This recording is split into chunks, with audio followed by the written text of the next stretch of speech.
What is up, everybody? It's Animac here for Anime Uproar, and in this video we will be talking about the latest chapter of the My Hero Academia manga, chapter 158, in which we got some potentially massive clues about the true origin of all quirks, about Eri's incredible power, Overhaul's ultimate plan, and more. I will give you my thoughts on the chapter itself, and I will also talk about all the things we learned in this chapter and what these things might tell us about some of the biggest unsolved mysteries in the world of My Hero Academia. Here on the channel we make regular chapter reviews for the Attack on Titan manga, and I know a lot of you guys enjoy it, so I decided to make chapter reviews and discussions for the My Hero Academia manga as well. If you think that this is a good idea and you'd like me to make more in the coming weeks, leave a like to let me know, and if you want to be informed whenever I upload the latest review, be sure to subscribe and click that notification bell. These videos will not be heavy on the editing because I want to get them out to you guys as soon as possible, but I hope they will be informative and generate some good discussion down in the comments.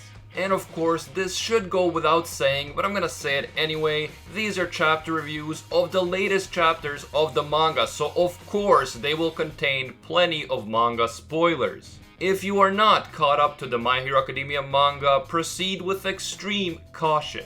This chapter starts off by telling us that one theory states that the origin of all quirks was a virus that might have been carried by mice and then spread to humans.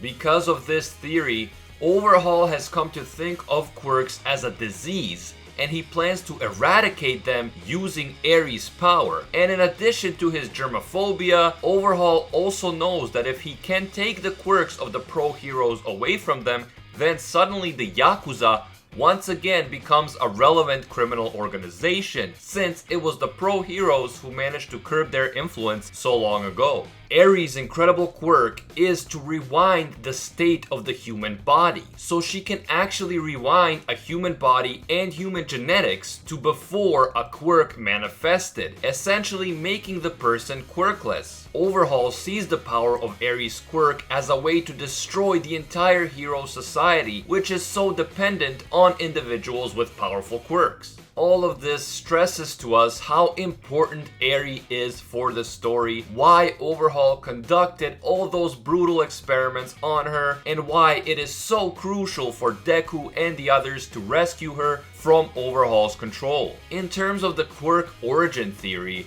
I have always wondered where quirks actually came from, how and why they started appearing in the first place. So I am glad that we are finally getting some hints about this. Now, this virus theory may not be true, of course, but it is interesting because it would make sense to me for quirks to be the result of some man-made virus or mutation. Otherwise, they would not all appear so suddenly and be so different. If we were talking about natural evolution of human beings, then this would take millennia, and humans in the same geographical area would evolve in roughly the same way, not in such diverse ways. One thing that I thought of while reading this chapter, and something I really find interesting, is that Nezu, the UA principal, is the only animal we know of that has a quirk. And although he has the physical features of multiple animals, some of his features are clearly those of a mouse. We also know that he was mistreated by humans at some point in his life,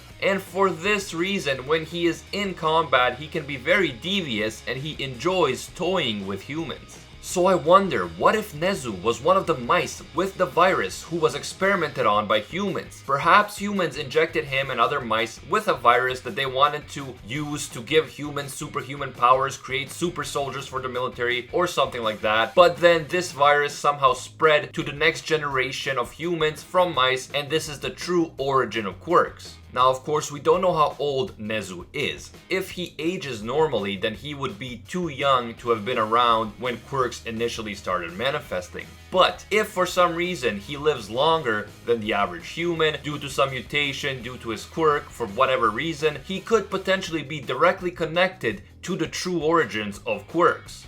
We know that All For One has been able to live for many generations, so Perhaps other creatures in My Hero Academia, including Nezu, may have been around for a lot longer than we think as well. Anyway, this whole virus theory I think is really interesting, and it sounds a lot like a theory video I made about Titan powers in Attack on Titan, possibly being the result of some unknown superpowered virus as well. And I am definitely curious as to what you guys think about all of this. Where do you think QUIRKS came from? Do you think the true origin of QUIRKS is going to play an important part in the story later on?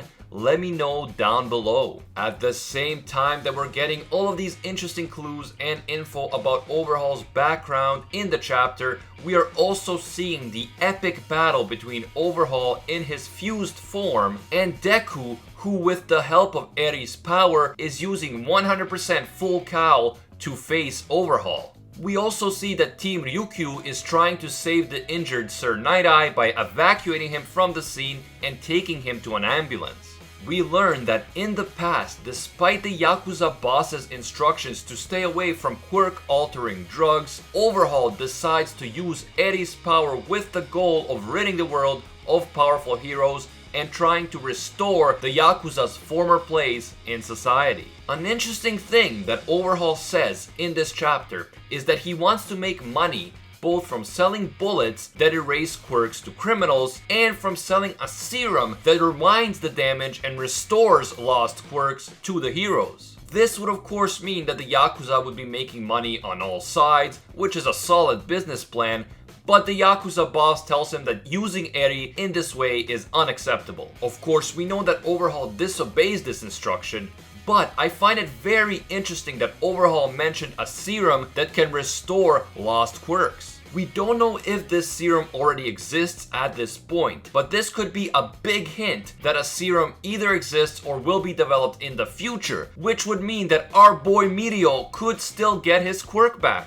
Do you think that Mirio will be able to restore his quirk with the help of this serum? Let me know in the comments. This is a big question that I'm wondering. Of course, Mirio, such a strong, incredible quirk. We know what happened to him a few chapters back. So yeah, really interesting development right here. I also think that this scene right here may be telling us in a subtle way that Overhaul actually used his quirk to put the Yakuza boss out of commission so that he could take over and implement his plan without the boss's opposition. Just look at Overhaul's hand here and the boss's face. This looks very suspicious to me, and I'm starting to think that maybe the reason the boss fell ill is that Overhaul somehow used his quirk, deconstructed and then reconstructed the boss's body in some way that made him sick and bedridden, and he then took advantage of this to implement his plan and to use Eri in a way that the boss specifically forbade him to do. Back in the present, Deku continues his fierce battle against Overhaul with Eri's help, even though we have to remember that Eri cannot control her quirk, and although she is currently effectively rewinding Deku's body so that he can use the 100% full cowl without breaking his bones, the fact is that she can't control it, and this means that she could also hurt Deku in the long run, perhaps even rewind him all the way back into nothingness as she accidentally did with her own father in the past. At the end of the chapter, Uraraka asks Sir Night-Eye if he really saw that Deku was going to get killed, and he replies that this is the unchangeable future that he saw. But of course, we know that Deku cannot die since this is the story of how he became the greatest hero. So even if he dies, something will surely bring him back to life. We already know that Overhaul's quirk can bring people back to life, and Eri could potentially rewind Deku back to life if he is at some point killed. So I am curious to see how they will handle this whole concept of Deku dying, but not really dying. All in all, I thought this was another exciting chapter that gave us epic battle action and some important background information, as well as that potentially very important clue about the origin of all quirks. Let me know what you guys thought of this chapter. What are you most excited about for the upcoming chapters, and what do you think is actually going to happen to Deku? If you want to see more My Hero Academia chapter reviews like this, be sure to leave a like to let me know. And if you are new to the channel, don't forget to subscribe and hit that notification bell. My next My Hero Academia video project is to make a video about the UA Trader. A lot of you guys requested for me to make a video about my theories about who the UA Trader might be. However, I was putting it off until I actually gave it some real thought and had a good coherent theory. Both looked at some strongest theories that I could find on the internet and come up with some of my own. So I am about ready to put that all down on paper and make that video. So look for that this coming week. I'm definitely excited to make that happen. As always, thank you all so much for watching, and until next time, see ya, Space Cowboys.